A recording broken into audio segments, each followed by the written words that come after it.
So, what makes a good technical writer? Why do I know?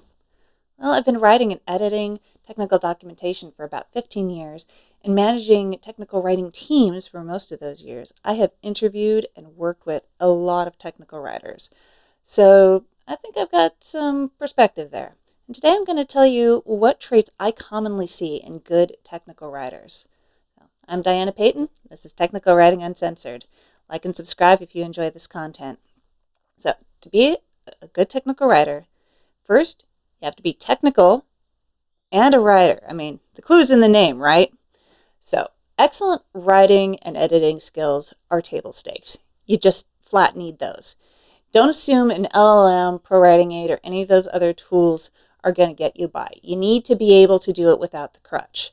And you need to be able to explain why you're doing what you're doing and why you made your editing choices. Technical aptitude of some level is necessary. You don't necessarily need to be an engineer, but you do need to be a fast learner and have enough grounding in technical subjects that you can pick them up fast. That's part of the job. There are a lot of other skills that I consider vital for technical writers that you might not expect are part of the technical writer package. I can train writing skills and tools. I can't train some of these other soft skills. First, my top skill is curiosity. I want someone who is curious and asks questions, has a thirst, a love of learning, and is interested in knowing more because that passion and interest carries over to their writing, and it really shows. They need to be detail-oriented. Are you the kind of person that can look at a page and instantly a typo jumps out at you? Yeah, you might be detail-oriented. You need to have empathy for the user and for all new users, because otherwise, how are you going to be able to anticipate what they need so that you can meet them there with that information? And that leads into you need to be able to craft good questions. So you, as a technical writer, need to ask all the questions that a user can't ask. But what if they could? So that requires curiosity, empathy, and imagination. You need to anticipate what is going to be needed. And while you're at it, you need to be able to spot gaps in documentation, whether that's missing topics or missing steps in an existing topic. You need project management skills, because you better believe documentation is a project, both an entire documentation set and a documentation for a feature or topic that you are working on. If you don't manage it, it won't get done right or on time. There are a lot of moving pieces, a lot of people that need to be organized and managed in order to get documentation done right. Speaking of people, you need people skills. You need to understand the importance of making and building relationships. Good technical writers build alliances and go through silos like the Kool-Aid Man goes through walls. You're working with a development team or an engineering team. You need to become part of that team. They can't see you as an outsider, or they will not be as good documentation partners as they can be.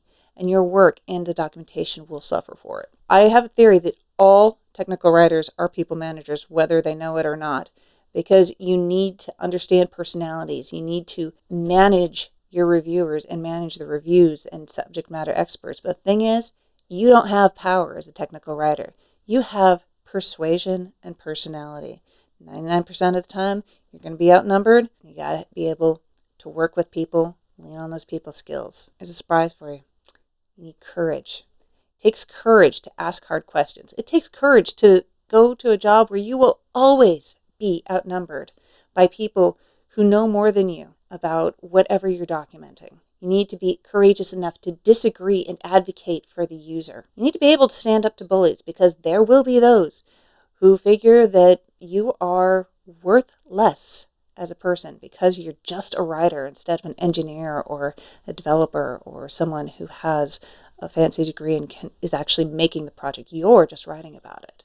Why should you ask questions? Well, you need to have the courage to answer that and be able to stick up for yourself, for your coworkers, and for the users that you are writing for. You need to be able to teach and coach coworkers and colleagues about the importance of good documentation and how to be better writers. This isn't just about teaching aptitude. It's about caring enough to take the time to do it, to invest in your coworkers, because this brings together people skills, knowledge, empathy, and courage. Put yourself in the position where you are coaching people who might have been in the job for longer than you. They're engineers. They're very confident. They don't necessarily want to listen to you, but it will make your job and theirs a lot better if you can teach them. The best technical writers I have ever worked with have demonstrated some or all of the skills that I've talked about to some degree. No one is going to be 100% perfect with all of these skills. That's just not inhuman. But if you have an idea what to work on, then you can reflect on your own strengths and weaknesses and shore them up. Figure out where you need to improve and put in the time and effort to do that. In future videos, I'll talk about some of these traits of good technical writers and discuss how you can cultivate them within yourself. So in the meantime, I hope you found this video interesting. That's it for this episode of Technical Writing Uncensored with me, Diana Payton. If you enjoyed this content, please like and subscribe and hit the bell icon so you don't miss any future videos. That's it. Peace out. Until next time.